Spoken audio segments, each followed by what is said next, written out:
día más, con la gracia del Señor, proseguimos el comentario del Catecismo de nuestra Madre, la Iglesia. Sí, buenos días, ¿con quién hablamos? Buenos días, habla con Antonio Moreno. Adelante, Juan Antonio. Una pregunta muy rápida, monseñor. ¿Me oye? Sí, adelante, le escuchamos. Una hija mía se ha casado con un árabe que no está bautizado. ¿Ese matrimonio es válido? Sí, vamos, entiendo que se habrá casado por la Iglesia, me imagino, ¿eh? Sí, sí, por lo civil, claro, es más fácil entender, ¿no?, que el matrimonio civil sea válido. Pero sí, el matrimonio por la Iglesia, casado entre una persona cristiana católica con una persona de otra religión, es posible. Es posible y hay que decir que bueno, se exigen en ese caso, ese matrimonio que se llama mixto, se exige una serie de condiciones sobre el compromiso de la educación de los hijos según la fe católica, el respeto de esa mujer en sus creencias, etcétera, etcétera.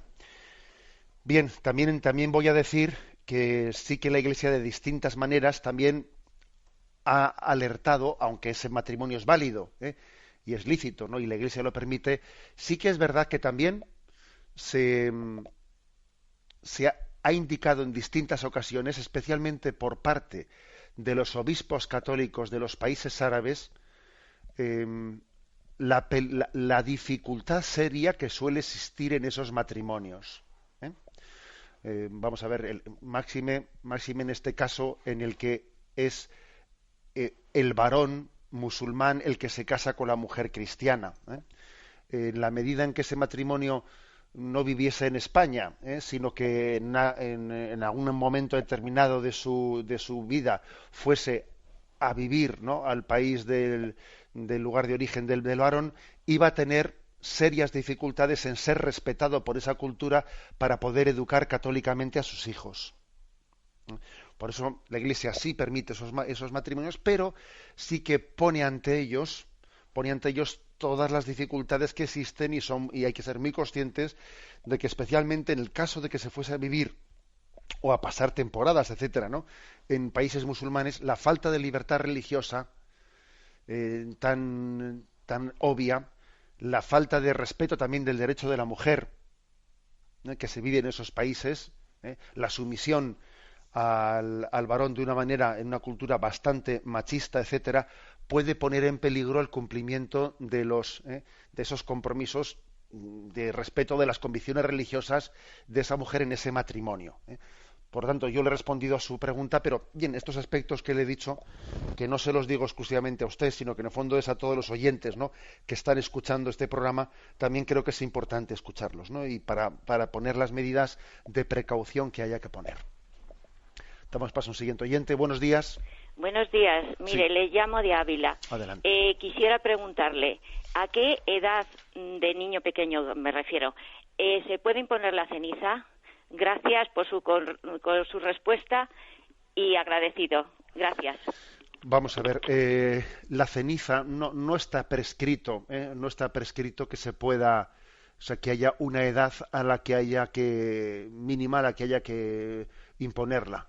Por ejemplo, así como se dice que para poder recibir el sacramento de la Eucaristía, pues hay que tener uso de razón, o obviamente también, pues para poder confesarse, ¿no?, hay que tener pues un uso de razón para poderse acusar de las faltas que uno ha cometido. No está dicho eso de la ceniza. La Iglesia no ha dicho tal cosa. Luego, si la Iglesia no lo ha dicho, pues bueno, pues no seamos más papistas que el Papa. La Iglesia no lo ha dicho, pues por lo tanto se le puede poner la ceniza a un bebé. Bueno, vamos a ver, pues obviamente no va a tener el mismo grado de significación que si se le impone a un adulto, porque conviértete y cree en el Evangelio, obviamente ese niño, ese bebé, ahora mismo no tiene esa capacidad de conversión. Luego, obviamente, si se le impone la ceniza a un bebé, tiene otro signo que no es tan literal como es el caso de un adulto, pero no está prohibido ponérselo. Entonces digo yo que no seamos más papistas que el Papa, porque tampoco está prescrito tal norma en la Iglesia. Adelante, vamos a pasar a un siguiente oyente. Buenos días. Buenos días, monseñor. Adelante, le escuchamos. Llamo desde Ávila. Adelante. Soy oyente de su programa. Muy bien. Dice, referente al punto 27 del Catecismo de la Iglesia Católica. Sí. El deseo de Dios Ujú. es un sentimiento. Dios nos prueba con enfermedades y problemas, pero llevándolo con esperanza, Él nos ayuda en nuestro caminar. El amor hacia Dios es un sentimiento o inquietud que se revela en nuestro interior y te anima a seguirle y a darle gracias. A mí me consuela el dialogar con Él, ofrecer alguna oración. Y digo esta, mientras voy caminando, adelante, Señor, que yo te sigo. No sé por dónde voy, pero me basta saber que voy contigo. Tampoco puedo verte, pero entiendo que eres tú, por lo largo del camino que siempre vas subiendo. No oigo tu voz ahora, pero creo que me has llamado tú, porque me abraza un inmenso deseo. Yo soy la oscuridad en noche hundida, pero tú eres la luz. Yo soy la nada, pero tú eres la vida. Llevo en mis ojos la aflicción y espanto, pero tus santas manos están hechas para enjugar mi llanto. Adelante, Señor, que voy contigo. No sé dónde me llevas, pero sé que eres tú, y por eso te sigo. Gracias por escuchar. Muy bien. Pues adelante, así es. El deseo de Dios también hace que nuestra fe crezca. Es decir, que cuando cuando Dios se revela, se descubre en nuestra vida, eso no es algo extraño a nosotros, sino que verdaderamente empalma, conecta con una necesidad vital de la verdad y del bien y de la belleza en nuestra vida. Por eso el hombre, cuanto más amante sea de la verdad y del bien, más fácil será que crea en Dios. Si alguien es indiferente, si le da lo mismo verdad que mentira, si le da lo mismo, será más difícil que sea creyente. La actitud indiferente, el no tener pasión por la verdad, el no tener pasión por la vida, suele ser algo que dificulta la creencia en Dios.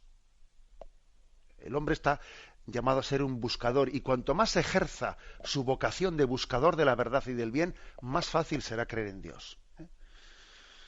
Bien, damos paso a una última llamada. Buenos días.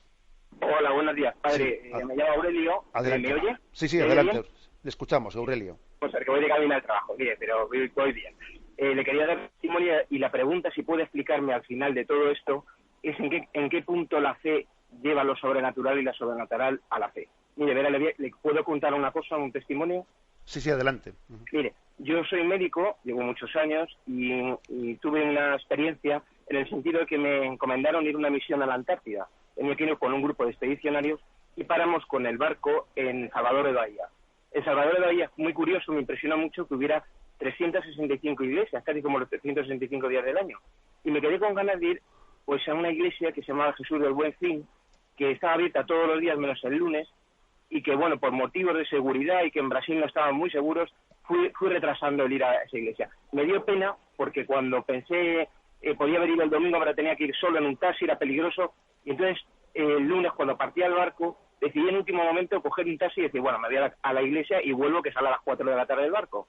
Y yo sabía que el lunes estaba cerrado, que era imposible ir, y me lo dijo el taxista y todo el mundo, porque allí lo conocía en esa parroquia. Entonces, bueno, llegué allí a 8 kilómetros, y entonces al taxista le dije, bueno, pues dé usted la vuelta alrededor de la iglesia con ganas de estar dentro de allí, o haber querido rezar, en fin, no sé qué sensación. Después de dar la vuelta al taxi, le dijo al taxista, para usted el taxi ahí, y intenté como tocar la valla que estaba alrededor de la iglesia. Esto ocurrió hace 10 años. Cuando me acerco para cruzar a la valla, había unos señores que estaban haciendo como unos jardineros podando lo que había alrededor de la iglesia, pero yo me acerco a ellos y lo normal es que a ver un extranjero me dijeran, pues hombre, usted que se acerca, ¿qué hace aquí? Veo una puerta entreabierta, paso, nadie me dice nada. Me dirijo por dentro de la iglesia como si la supiera, otra puerta, dirijo, me voy por otro lado, total, que a los 2 minutos o 3, como guiado, aparezco en el sagrario de esa iglesia. Me puse a rezar, y a los 5 minutos aparece un cura muy enfadado, un sacerdote, que qué hacía yo, que cómo había entrado, y se lo explico 40.000 veces, y no me entiende ni me quiere entender, y me dice que es mentira. Le dijo que me deje rezar, saco una fotografía y me voy. Y ya, antes de irme, viene el sacerdote y me dice, venga, le voy a acompañar para que usted se vaya. Y según nos vamos, me dice, ya usted por dónde me quiere decir, por dónde ha entrado. Y le enseño yo la puerta por donde había entrado, y la puerta tenía un candado. el hombre coge, abre el candado, cuando yo salgo a ese jardín, la gente me empieza a mirar. Entonces a mí me dejó esto un poquito perturbado, porque no sé en qué medida, han pasado 10 años y todavía me lo sigo preguntando, ¿no? Bien, bueno, vamos a ver. Me imagino que la pregunta primera que usted me ha hecho la entiendo un poco desde la experiencia que ha contado, ¿no? Usted ha dicho, bueno, ¿en qué medida lo sobrenatural afecta a la fe o la fe afecta a lo sobrenatural?